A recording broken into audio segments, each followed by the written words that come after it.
Hello बच्चों, नमस्कार बच्चों। आज एक ऐसा वीडियो आप सभी को देने जा रहा हूं कि आप लोग समझिए एकदम आश्चर्यचकित हो जाएंगे। आप एकदम सरप्राइज हो जाएंगे। क्या इस तरह से 400 प्लस नंबर लाया जा सकता है? अगर आपका सपना आईआईटी जाने का है, एनआईटी जाने का है, आईआईटी में आईआईटी खड़गपुर जाने का है, आईआईटी जोधपुर हो गया, आईआईटी रोपड़ हो गया, आपका आईआईटी भुवनेश्वर हो गया, एनआईटी में जालंधर हो गया, त्रिची हो गया, वारंगल हो गया, अगर इस तरह के आईआईटी और एनआईटी में आपको जाने हैं तो बच्चे आपको क्या करना होगा? 400 प्लस नंबर लाने ही होंगे। 350, 360, 380 इस तरह से नंबर आपको लाने ही होंगे। इस बात का ध्यान रखिएगा। अगर आपको RI Ajmer, RI Bhopal, RI Bhubaneswar अगर ऐड होता है या फिर आरआई मैसूर, अगर इस तरह के कॉलेज से यूनिवर्सिटी से आपको पढ़ने हैं तो बच्चे आपको क्या करना होगा? 400 के अप्रोक्स आपको नंबर लाने ही होंगे। अगर आपको टॉप सेंट्रल यूनिवर्सिटी से पढ़ाई करनी है तो बच्चे आपको 325, 350, 300 के मतलब लगभग से 350, 360, 370 इस तरह के नंबर आपको लाने ही होंगे। अब देखिए आपके एग्जाम में जो है ना लगभग 60 डेज बचे हुए हैं, यानी 60 दिन का आपको मास्टर स्ट्रेटजी देने वाले हैं। अगर आप चाहते हैं कि 400 के आसपास, 400 के अप्रोक्स मेरा नंबर आए तो बच्चे आपको वीडियो को लास्ट तक देखना होगा। अगर आप शुरुआत में ही छोड़ देते हो तो बच्चे कहीं ना कहीं आप सबसे बड़ी ब्लंडर कर दो। इस बात का ध्यान रखना, ठीक है? तो इस वीडियो का मेन मकसद क्या रहेगा कि मास्टर स्ट्रेटजी 60 डेज, यानी अगर 60 दिन में अगर आपको सिलेबस कंप्लीट करना है वो भी जीरो से, तो आपको क्या क्या करना होगा। तो चलिए हम लोग वीडियो में आगे बढ़ते हैं। जो बच्चे पहली बार चैनल से विजिट कर रहे होंगे चैनल को सब्सक्राइब कर लेंगे और बेल आइकन को प्रेस जरूर कर लीजिएगा, ठीक है? यहां पे आपको 2 लड़कियां दिखाई दे रही होंगी, ठीक है? तो ऐसे जोक समझ लीजिएगा। ए देखिए, मान लीजिए अगर बच्ची होगी वह एनसीटी कॉन्सेप्ट की है और यह जो है अदर कोई बच्ची है जिन्होंने अभी तक कुछ नहीं पढ़ा है। समझा रही है कि देखो एक काम करो, पढ़ाई लिखाई कर लो, मेहनत कर लो, है ना? थोड़ा सिलेबस को अच्छे से कर लो, लैंग्वेज को अच्छे से कर लो, जीटी को अच्छे से कर लो, डोमेन को अच्छे से कर लो, तुम्हारा सिलेक्शन हो जाएगा। और यही जो बच्ची है समझिए आपके सामने सरप्राइज हो चुकी है कि यह क्या बात है, 60 डे का हमें मास्टर प्लान मिल गया है। तो समझिए बच्चे, आप सभी के इंटरटेनमेंट के लिए तस्वीर हमने आपके सामने लगाया था, ठीक है? और जाहिर सी बात है यही तस्वीर आपके सामने अभी आने वाली है ना? अभी अगर आप इस कंडीशन में हो तो आप इस कंडीशन बहुत जल्द आने वाला हो। लास्ट से वीडियो बने रहना, ठीक है? चलिए आगे बढ़ते हैं। तो पहली बात आपको जानना क्या है कि किस सब्जेक्ट में बच्चों ने फुल मार्क्स लाया है। ये आपको नॉलेज नहीं होगा, लेकिन आप देखो 2024 की बात करें तो 80 में 80 की बात करें, 80 to 80 8 बच्चों ने इंग्लिश लैंग्वेज एंड लिटरेचर में पाया हुआ है। लैंग्वेज की बात कर रहा हूं। और वही देखो हिंदी लैंग्वेज में क्या है, 80 में 80 10 बच्चों ने पाया हुआ है। मेजर बच्चों की बात कर रहा हूं, सबसे अधिक बच्चे जो हैं यहीं पे रजिस्टर किए थे और यहीं पे अप्लाइड किए थे, ठीक है? यानी यहीं पे अपीयर भी हुए थे। इस बात का ध्यान रखना, ठीक है? लैंग्वेज हिंदी और इंग्लिश लिटरेचर मैक्सिमम बच्चों का रहा है, आप देख सकते हो। उसके बाद अगर बात करते हैं तो मलयालम लैंग्वेज जो है वह 80 में 80 66 बच्चों ने पाया हुआ है। तो मलयालम लैंग्वेज आसान आता है, लैंग्वेज लिटरेचर आसान आना है ना? देखो इंग्लिश लैंग्वेज लो या हिंदी लैंग्वेज लो, अगर आप कंफर्टेबल बाइलिंगुअल हो, दोनों लैंग्वेज कंफर्टेबल हैं, तो मैं आपको सजेस्ट करूंगा कि आप इन दोनों लैंग्वेज को पाओ, ठीक है? इन दोनों लैंग्वेज को लो और आराम से अपना इंट्रेंस एग्जाम दो। पहली बात ध्यान रखना आप सभी को, क्योंकि यहां पे आप देखो कि कितने बच्चों ने फुल मार्क्स नंबर ला रहे हैं, आपको जानना बहुत जरूरी है, ठीक है? चलिए आगे देखते हैं। और यहां पे देखोगे पंजाबी में जो बच्चे पंजाब से रहे हैं उन्होंने 80 में 80 94 बच्चों का नंबर आया है। तो अगर आप पंजाब से हैं तो बच्चे आप पंजाबी जरूर लेना। पंजाबी के अलावा आप क्या करना, इंग्लिश कम्युनिकेशन या फिर हिंदी कम्युनिकेशन या फिर हिंदी लिटरेचर या इंग्लिश लिटरेचर ले लेना, ठीक है? चलिए आगे बात करते हैं। यहां पे आप देखो कम्युनिकेशन की बात करेंगे, जनसंचार तंत्र की बात करेंगे तो 80 में 75 पाया है 10 बच्चों ने इंग्लिश में, ठीक है? और यहां पे हिंदी में 80 में 65, यानी हिंदी में बच्चों का क्या हुआ, जनसंचार तंत्र में थोड़ा टफेस्ट क्वेश्चन आ गए थे, टफ क्वेश्चन आ गए थे, जिसकी वजह से सिर्फ एक बच्चा जो है 65 पाया, बाकी बच्चों का नंबर कम रहा है, ठीक है? और पिछले बार हम लोगों ने कम्युनिकेशन को कराया भी नहीं था अच्छे से, इसलिए आई थिंक बच्चे ने यहां पे अच्छा नहीं कर पाया था, है ना? चलिए और आगे देखोगे आप संस्कृत लैंग्वेज में क्या रहा है, 80 में 80 47 बच्चों ने 47 स्टूडेंट लाए हुए हैं। तो आपके लिए संस्कृत लैंग्वेज भी आसान हो जाता है। अगर आप संस्कृत में कंफर्टेबल हैं तो आप संस्कृत लैंग्वेज को ऑप्ट करना अगर आप अपना फॉर्म भर रहे होंगे, ठीक है? चलिए आगे बढ़ते हैं। तो कुछ डोमेन का सब्जेक्ट आप देख लो। यहां पे आप देखोगे कि मैथमेटिक्स में 100 में 95 2 बच्चों ने पाया है। और आगे आप बढ़ोगे तो यहां देखोगे फिजिक्स में क्या है, 100 में 90 एक बच्चा पाया है। लेकिन पॉलिटिकल साइंस में जिन बच्चों का आर्ट्स बैकग्राउंड होगा, यहां पे देखो 100 में यानी 100 आउट ऑफ 100 18 बच्चों ने पाया हुआ है। और आगे देखोगे संस्कृत में फिर यही संस्कृत डोमेन भी रख सकते हो और संस्कृत आप लैंग्वेज भी रख सकते हो। तो संस्कृत में देखो यहां पे 100 में 100 16 बच्चों ने 16 बच्चों ने पाया हुआ है, ठीक है? तो आप देखो ये बात है ना कि किस सब्जेक्ट में मैक्सिमम बच्चे मैक्सिमम नंबर ला रहे हैं। इस बात का आपको ध्यान रखना होगा। पहले एग्जाम की तैयारी करने से पहले आपको ध्यान रखना होगा इस बात का, ठीक है। चलिए आगे देखोगे, लगभग यहाँ पे अपीयर हुए थे, इससे आपको नहीं मतलब है, जो आपको बताना रहता है मैं आपको बता देता हूं।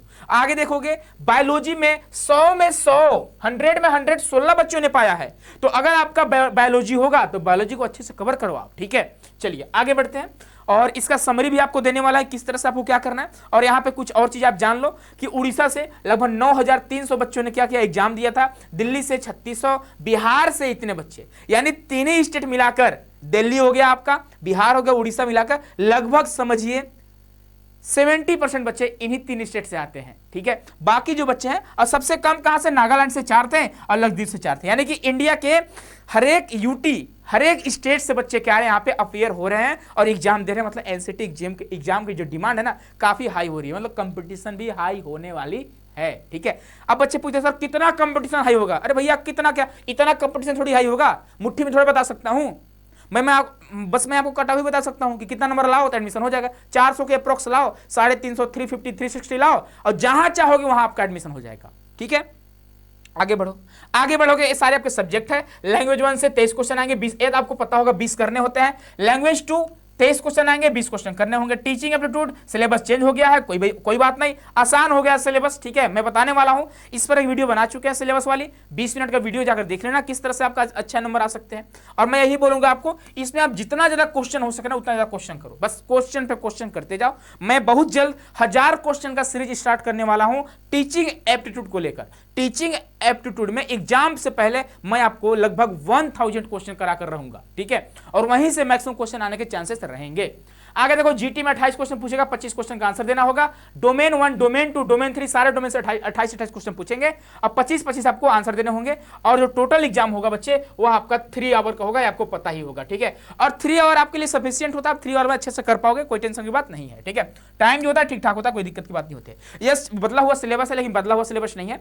अगर आप पहले जो सिलेबस कवर कर चुके हो तो आपको टेंशन नहीं लेना, आपका 50% सिलेबस कवर हो चुका है, बस आपको 50 और करना है। बोलोगे सर जी आप 50 कैसे बोल दे रहे हो, बहुत चैनल वाले बहुत तरह की बातें करना कि हाई हो गया लेवल, कुछ नहीं हाई हुआ है। मैं आपको बता दूं, आपकी अंडरस्टैंडिंग जितनी ठीक ठाक रहेगी ना, आप उतना आंसर सही करोगे।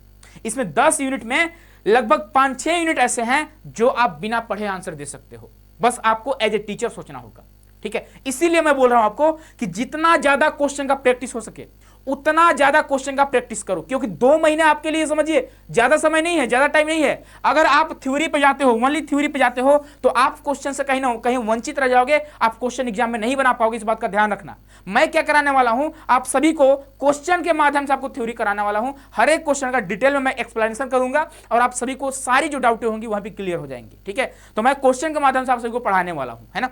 चलो आगे बात करता है, तो यह बच्चे आप सभी के हाई डिमांड पर टारगेट बैच आ चुका है, जिसकी क्लासेस लगभग 10 फरवरी से चल रही है। जो बच्चे इंटरेस्टेड हैं, चाहते हैं एक सही रणनीति पाना, सही गाइडेंस में तैयारी करना, तो अगर आप ड्रीम यूनिवर्सिटी पाना चाहते हैं बच्चे, तो आपको एक प्रॉपर गाइडेंस की जरूरत पड़ेगी। तो आप एनसीटी कॉन्सेप्ट का बैच ज्वाइन कर सकते हो, जहां से आप BA BEd, BSc BEd, BCom BEd कोई भी कोर्स कर सकते हो। यहां से अगर आप कोर्स में जुड़ते हो तो आपको लाइव प्लस रिकॉर्डेड क्लासेस मिलने वाले हैं और लगभग आपको 10 मॉक टेस्ट सीरीज मिलने वाले हैं। इसके अलावा आपको क्लास नोट्स मिलेगा और आपके एडमिशन तक आपको प्रॉपर गाइडेंस एनसीटी कॉन्सेप्ट के द्वारा मिलने वाला है, ठीक है। इस बात का आप ध्यान रखना। मात्र आपको जो प्राइस देने होंगे, जो फी देने होंगे, वो मात्र 1999 रुपए देने होंगे, ठीक है। इस बात का ध्यान रखिएगा। तो अगर आप इंटरेस्टेड हैं तो अभी आप लोग प्ले स्टोर से सीयूटी कॉन्सेप्ट ऐप को डाउनलोड करिए और कोर्स से जुड़ जाइए। अन्यथा आप इसके अलावा नंबर जो आपको ऑफिस का नंबर दिखाई दे रहा है, आप नंबर पर कॉल या मैसेज करके हमारे साथ जुड़ सकते हो।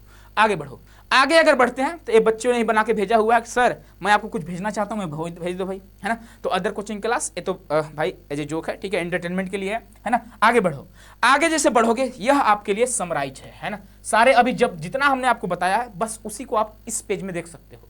आपको क्या करना होगा, जितने आपके पीवाईक्यू है यानी प्रीवियस ईयर क्वेश्चन है उसको अच्छे से एनालाइज करोगे। हमने अपने चैनल पे सिलेबस वीडियो के माध्यम से अच्छे से एनालाइज कराया हुआ है। बस आप क्या करोगे, टीचिंग एप्टीट्यूड को जो पुराना सिलेबस है उसको थोड़ा कम ध्यान देना, है ना। मैं जो कराऊंगा बस वही आपको करना है। इसके अलावा इंग्लिश लैंग्वेज और लिटरेचर लो आप पहला लैंग्वेज में। दूसरा लैंग्वेज क्या होना चाहिए, कम्युनिकेशन होना चाहिए। अगर आप सिर्फ और सिर्फ इंग्लिश में कंफर्टेबल हो तो आप लैंग्वेज एंड लिटरेचर और दूसरा कम्युनिकेशन सब्जेक्ट ऑप्ट करना। यदि आप हिंदी में कंफर्टेबल हो तो हिंदी साहित्य हो गया, ठीक है, हिंदी ग्रामर और साहित्य जो है आपका उसको ऑप्ट करना। उसके अलावा हिंदी जनसंचार तंत्र ऑप्ट करना। यदि आप पंजाब से हो, उड़ीसा से हो, बंगाल से हो, तो आप एक काम करना, अपना एक रीजनल लैंग्वेज ऑप्ट करना और इनमें से कोई एक ऑप्ट कर लेना, ठीक है। इंग्लिश हो गया या फिर हिंदी हो गया, आप जिस भी सब्जेक्ट में कंफर्टेबल होंगे। तो रीजनल वाले बच्चों को तो कोई दिक्कत ही नहीं आ रहा होगा। जो बच्चे बंगाल से होंगे, बंगाली में देख रहे हो ना कितना बच्चे नंबर लाए हैं, पंजाब से देख रहे हो ना भाई कितना बच्चे नंबर लाए हैं, ठीक है। मलयालम से देख लो 66 बच्चों ने क्या किया है, फुल में फुल नंबर लाया है, ठीक है। तो आप एक रीजनल लैंग्वेज लेना, उसके अलावा आप चाहे हिंदी या इंग्लिश कोई में कंफर्टेबल है तो आप किसी को भी ऑप्ट कर सकते हो, ठीक है। डोमेन सब्जेक्ट की बात करें तो अगर आपका जो 12th में है सब्जेक्ट, आप उसी को अगर लेते हो तो इन 2 महीनों में आप क्या कर सकते हो, डोमेन को अच्छे कर सकते हो। डोमेन में आप अच्छा मार्क्स गेन कर सकते हो कब, जब आपका 12th में पढ़ा हुआ सब्जेक्ट आप डोमेन ऑप्ट कर रहे हो। लेकिन बात यह आती है कि जो बच्चा मैथ्स साइंस बैकग्राउंड से है, वो बीए बीएड करना चाहता है तो वो अपना डोमेन चेंज कर सकते हैं अगर आप कंफर्टेबल है तब, ठीक है। अगर आप क्या कर सकते हैं कि अगर मान लीजिए आप मैथ्स बैकग्राउंड से है, साइंस बैकग्राउंड से हैं और आप बीए बीएड करना चाहते हैं, तो क्या डोमेन ऑप्ट करना चाहिए, ये दिक्कत आती है। तो अगर आप आर्ट्स वाले सब्जेक्ट में कंफर्टेबल हैं तो उसको लीजिए, अन्यथा आप अपना डोमेन भी ऑप्ट कर सकते हैं। लेकिन कुछ ऐसे यूनिवर्सिटी है जो आपको मौका नहीं देगी बीए बीएड करने का, इस बात का ध्यान रखिएगा, ठीक है। तो ज्यादा आप क्या करिएगा, अगर आपका 12th में जो सब्जेक्ट रहा है उसी को एज ए डोमेन ऑप्ट करना, और आप अपने एनसीईआरटी क्लास 12th के एनसीईआरटी को अच्छे से कर जाना, वहीं से क्वेश्चन हुबहू बनने वाले हैं। आपके 12th के एनसीईआरटी से ही क्वेश्चन बनने वाले हैं, अन्य और कहीं से क्वेश्चन नहीं बनने वाले, ध्यान रखिएगा इस बात का, ठीक है। तो आप समझ गए कि आपको अपना लैंग्वेज कैसे ऑप्ट करना है, डोमेन कैसे ऑप्ट करना है। अब देखो जीटी की बात आती है, जनरल टेस्ट की बात आती है, तो आप एक काम करना, सीयूटी कॉन्सेप्ट जो हमारा चैनल है, जो मेन चैनल है, वहां पे क्या होता है, डेली रात को 9 बजे जीके जीएस और करंट अफेयर की क्लासेस होती है। आप डेली उस क्लास को करना। मैं बता दूं, अगर आप बुक से पढ़ने जाओगे ना तो आप इन 2 महीनों में नहीं पढ़ पाओगे। मैं समझिए एज ए स्टूडेंट बनकर बोल रहा हूं, टीचर बनकर नहीं बोल रहा हूं, कि अगर आप बुक्स पढ़ने जा रहे हो हिस्ट्री के लिए, ज्योग्राफी के लिए, पॉलिटी के लिए, इकोनॉमिक्स के लिए, करंट अफेयर के लिए, तो आप नहीं कर पाओगे भाई 2 महीने में। आपको क्या करना होगा, डेली जो लाइव क्लास होती है रात को 9 बजे सीयूटी कॉन्सेप्ट चैनल पे, आप उसको जाकर डेली देखना। इसके अलावा आप रीजनिंग और मैथ के कुछ इंपोर्टेंट यूनिट हैं जो मैं करा रखा हूं, जो मैं आपको बता रखा हूं। मैथ में 10 यूनिट है, रीजनिंग में भी 10-12 यूनिट है, बस उस यूनिट को आप अच्छे से कर लो। आप वहीं से क्वेश्चन भर भर के पूछते हैं एग्जाम में, और वह जो चैप्टर है आसानी होता है। मैं आपको बता दूं कि मैथ के लगभग 40% सिलेबस से 80% क्वेश्चन पूछे जाते हैं। आप यकीन नहीं करोगे, मैथ के 40% सिलेबस से 80% क्वेश्चन पूछे जाते हैं। उसी प्रकार रीजनिंग के समझिए, रीजनिंग के 60% क्वेश्चन से लगभग 90% क्वेश्चन पूछे जाते हैं। तो उन्हीं यूनिट का करना जो आपके लिए इंपॉर्टेंट हो। हमने बता रखा है, सूरज सर भी आपको रीजनिंग पढ़ा है, वहां पे भी उन्होंने बता रखा है कौन सा चैप्टर आपके लिए इंपॉर्टेंट है। अगर आपको नहीं पता है तो आप पीवाईक्यू देख लेना जीटी का, जहां से क्वेश्चन जिस यूनिट से बना है आप उस यूनिट को अच्छे से कवर कर लेना, आप जीटी में अच्छा नंबर गेन करोगे, ठीक है। इसके अलावा बात होता है टीचिंग एप्टीट्यूड का, तो जो आपके लिए अंडरस्टैंडिंग को आपको बढ़ाना होगा, और एमसीक्यू जितना ज्यादा हो सके उतना ज्यादा आपको एमसीक्यू करना होगा। देखिए ऐसा पैटर्न आपका टीचिंग एप्टीट्यूड का हो चुका है ना कि आपको एमसीक्यू ज्यादा से ज्यादा करना ही होगा। अगर आप सोचोगे थ्योरी पढ़कर नंबर ला लें, नॉट पॉसिबल। ध्यान देना, इस पॉसिबल ही नहीं है कि आप सिर्फ थ्योरी पढ़कर नंबर ला सकते हो। आपको ज्यादा से ज्यादा क्वेश्चन प्रैक्टिस करने में होंगे, इस बात का ध्यान रखना। यूट्यूब पे भी क्लासेस बहुत जल्द होने वाली है, ठीक है, मैं कराऊंगा। बाकी जो बच्चे कोर्स में जुड़े हैं उनके लिए भैया कोई टेंशन की बात ही नहीं है, ठीक है। उनको एक मैं ई बुक के रूप में दे सकता हूं, अभी उसके बारे में सोच रहा हूं, तो थोड़ा आप लोग धैर्य बनाकर रखिएगा, ठीक है, हाइपर नहीं होइएगा। उसके अलावा आपको जितने भी यहाँ पे क्लासेस होती हैं, जितने भी सारे सब्जेक्ट की क्लासेस यहाँ पे आपको कहीं ना कहीं देखने को मिलेंगे। सारा चैप्टर आप अच्छे से, मतलब जो भी आपको क्लास यहाँ पे कराया जाएगा अच्छे से उसको करना, ठीक है। उसके बाद बात आता है मॉक टेस्ट। समझिए आपके लिए रामबाण साबित होने वाला है। यहां से आपको 10 मॉक टेस्ट मिलने वाले हैं, ठीक है, 10 मॉक टेस्ट मिलने वाले हैं। तो आप मॉक टेस्ट को ज्वाइन कर सकते हैं। जो बच्चे कोर्स में जुड़े हैं उनको मॉक टेस्ट ज्वाइन नहीं करना है, ठीक है, ध्यान रखिएगा, उनको ऑलरेडी मॉक टेस्ट मिला होगा। और जो बच्चे सिर्फ मॉक टेस्ट ज्वाइन करना चाह रहे होंगे वो बच्चे ऑफिस के नंबर पर कॉल करके आप जुड़ सकते हो, या फिर ऐप पे जाना, वहाँ पे मॉक टेस्ट अवेलेबल है, आप जाकर ले लेना, ठीक है। 10 मॉक टेस्ट आपको देने ही है, आप ज्यादा भी दे सकते हो, वो आपके ऊपर डिपेंड करता है। बाकी इसके अलावा क्या करना, लास्ट टाइम में हम लोग मैराथन एज ए रिवीजन के लिए लेते हैं, ठीक है, as a revision marathon class लेते हैं, जो कि कल भी मैराथन होने वाला है। आज ही होने वाला था 26 फरवरी को हुई, लेकिन किसी कारणवश मैराथन नहीं हो पाया, तो 27 फरवरी को आपको मैराथन हो सकता है, तो इस बात का ध्यान रखिएगा। तो एग्जाम से पहले 2-3-4 ऐसे मैराथन होंगे, 12 घंटे का मैराथन क्लास होगा। सारे मैराथन क्लास को आप अच्छे से करना, क्योंकि वहां पे क्या करते हैं हम लोग, जितना चीजें पढ़ाए रहते हैं ना, सारा चीज का अच्छे से रिवीजन होता है। अगर इतना कर लिए तो मुझे नहीं लगता है कि दुनिया का कोई ताकत, दुनिया का कोई पावर आपको 400 का अप्रोक्स नंबर लाने से रोक सकता है।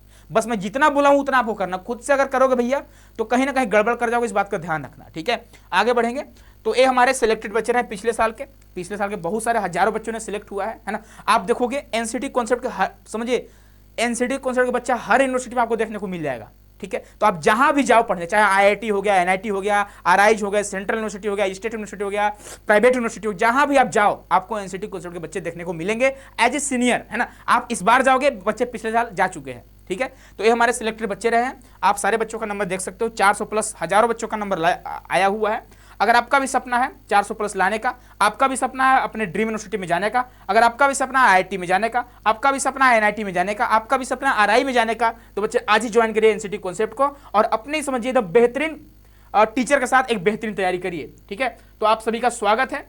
जैसे ही आप जुड़ जाएंगे कोर्स से, आप सभी को सारी चीज़ अच्छे से पता चल जाएगी। और पहले आप लोग डेमो वीडियो वगैरह जाकर देख लेना, इंटरव्यू वगैरह जाकर देख लेना, तभी आप कोर्स को ज्वाइन करना, ठीक है। आप जज कर सकते हो, खुद से आप देख सकते हो कि क्या आपको एनसीटी कॉन्सेप्ट के साथ जुड़ना चाहिए कि नहीं जुड़ना चाहिए, ठीक है। मिलते हैं हम लोग नेक्स्ट वीडियो में। खुश रहिए, मस्त रहिए, स्वस्थ रहिए और तैयारी करते रहिए। समय जो है बहुत कम बचा है। बहुत बहुत धन्यवाद।